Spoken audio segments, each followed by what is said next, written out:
Bonjour tout le monde, bienvenue sur la chaîne, une vidéo voilà, que j'aurais dû faire il y a déjà un petit moment, j'aurais dû la sortir même en début d'année, mais j'ai eu la flemme, grosso modo c'est un petit peu ce qui s'est passé. Donc aujourd'hui je vais vous parler de tous les stades de Ligue 1, donc les 20 stades des 20 clubs, je les ai classés par taille, ça m'a bien pris du temps. Donc je vous donnerai simplement le nom, je vous mettrai une photo, je vous donnerai son année de création si je la retrouve, et j'espère que ça vous plaira. Donc le plus petit stade est celui d'Amiens, le stade de la Licorne, avec 11 534 places, donc voilà, un stade tout à fait modeste.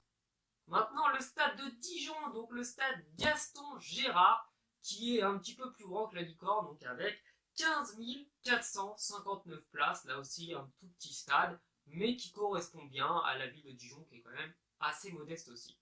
Maintenant, on part dans le sud de la France avec la Costière de Nîmes qui est à la 18e place.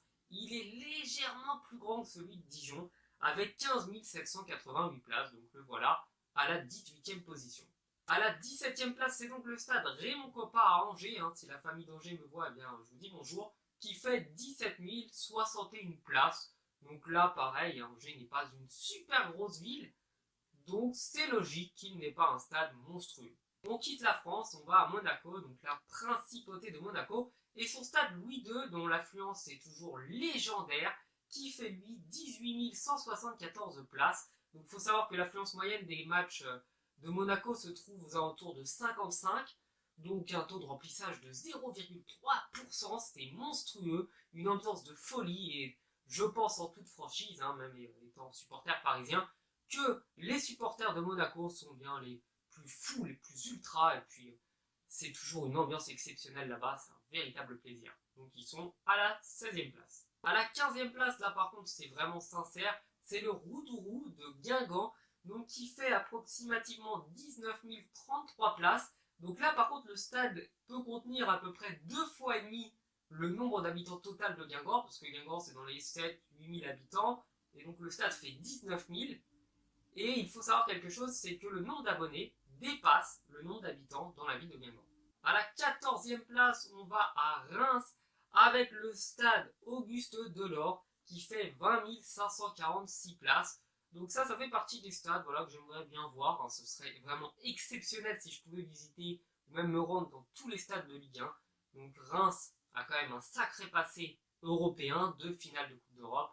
Donc c'est vraiment le genre de stade que j'aimerais voir, rien que pour l'histoire du club de Reims. On part maintenant à Caen avec le stade Michel Dornano qui fait 21 068 places, donc il se retrouve à la 13e position. Maintenant on part à la Mosson, donc le stade qui était si cher aux yeux de Louis Nicolin, qui manque à vraiment beaucoup de monde et qui était un véritable amoureux du foot comme on n'en aura plus beaucoup. Donc voilà, le stade de Montpellier est à la 12e position. Maintenant, on part à Strasbourg avec un stade légèrement plus grand que le Roazhon Park, donc l'Améno, qui fait 29 371 places et il se trouve du coup 10e. À la 9e place, là on va commencer à rentrer dans les stades un peu plus grands, mais il faut savoir que la plupart ont été rénovés pour l'Euro, puisqu'ils accueillaient des matchs. Donc il s'agit du Stadium de Toulouse qui fait 33 150 places, donc voilà, un stade quand même pas mal, et bien au-dessus de tous les autres dont j'ai pu parler précédemment. À Nice avec l'Alliance Riviera et ses 35 624 places. Donc là, le stade a été changé, il a été tout neuf, tout rénové, puisqu'il faut savoir qu'avant, ça c'est en tant que supporter, le stade de Nice était assez dangereux. Bon, les supporters étaient déjà un peu chauds, mais il faut savoir que les tribunes étaient faites en espèce de bois, donc s'il y avait eu un incendie, tout se serait effondré, et même quand vous étiez dans le stade, c'était pas toujours très stable. Donc voilà un stade qu'ils ont rénové et ils ont bien fait. La Beaujoire maintenant si chère à ma mère et c'est 37 555 places, donc un stade vraiment super sympa et puis les supporters de Nantes sont aussi des gens très agréables. Donc si vous voulez passer un bon moment et que vous êtes dans la région Loire-Atlantique, je vous conseille d'aller voir un match de Nantes et vous serez vraiment pas déçus. Geoffroy Guichard maintenant à la 6e place et c'est 41 965 places. Donc là, pour moi, en toute franchise, c'est le stade le plus chaud de France, donc il y a vraiment une ambiance exceptionnelle là-bas. Les supporters stéphanois étaient présents même en Ligue 2. Et croyez-moi, si la plupart des clubs de Ligue 1 descendent et ils n'auront pas le public que les Stéphanois pouvaient avoir avant. Donc vraiment une très belle ambiance dans un stade super agréable. On rentre du coup dans les 5 plus gros stades de France, donc au Matmut Atlantique de Bordeaux. Il fait à peu près 41 965 places. Et honnêtement, appeler un stade Matmut Atlantique comme Allianz Riviera, etc., je trouve ça vraiment pété. Donc je déteste les noms qu'ils peuvent donner au stade. Et en toute honnêteté, je trouve que ça détruit un petit peu le charme des stades qui avaient un beau nom avec une belle histoire. En parlant de beaux noms, eh bien, le Parc des Princes se place du coup 4e maintenant. Il a été pendant longtemps un des plus grands stades de France. Il fait 47 929 places, même si bon, Daniel Echter avait réussi des fois à vendre un peu plus de 49 000 places.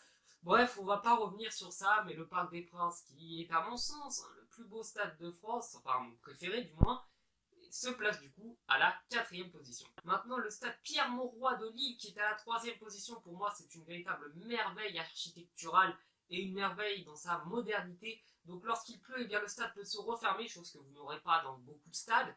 C'est un des stades, qui peut être placé comme 5 étoiles, donc avec le plus de modernité. Donc c'est vraiment un chef-d'œuvre pour moi, hein.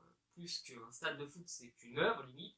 Et donc il se place en 3e position des stades les plus grands de France. Maintenant le Parc OL, je sais c'est Groupama Stadium, mais le nom est tellement pété que je veux même pas appeler ça comme ça, je préfère vraiment Parc OL, ou à la rigueur qu'on lui donne le nom qu'il avait avant, tout simplement, qu'on n'ait pas changé le nom de Gerland. Donc bref, ils l'ont appelé comme ça, et il fait 59 186 places, donc là aussi c'est un stade qui appartient par contre à l'OL, donc il est un petit peu le chef-d'œuvre de Jean-Michel Aulas, donc la dernière chose qu'il voulait, il a son propre stade, il n'est pas locataire, et il a fait vraiment un super gros stade. Et maintenant, à la première place, hein, voilà, c'est le stade Vélodrome, vous en doutez, il fait 65 960 places, là aussi il a été rénové, parce qu'avant le stade était ouvert totalement, et donc on perdait vraiment en son, et maintenant l'acoustique a été pensée, donc le stade résonne beaucoup plus qu'il ne pouvait le faire avant, donc c'est vraiment un stade. Bon, j'aime pas trop l'architecture qu'il peut avoir, il y a des gens qui apprécient, d'autres un peu moins. Donc c'est un stade tout moderne aussi, tout récent, avec tout ce qu'il faut, et qui permet aux joueurs d'avoir une super ambiance dans les grands matchs. Bon, et bien voilà, cette vidéo est terminée, ça m'a quand même pris beaucoup de temps de tout classer par ordre croissant, c'est un véritable calvaire, vous pouvez pas vous rendre compte à quel point c'est long de faire ça. Donc, je vous remercie d'avoir regardé la vidéo jusqu'à la fin, et puis je vous dis à la prochaine pour de nouvelles vidéos. Ciao!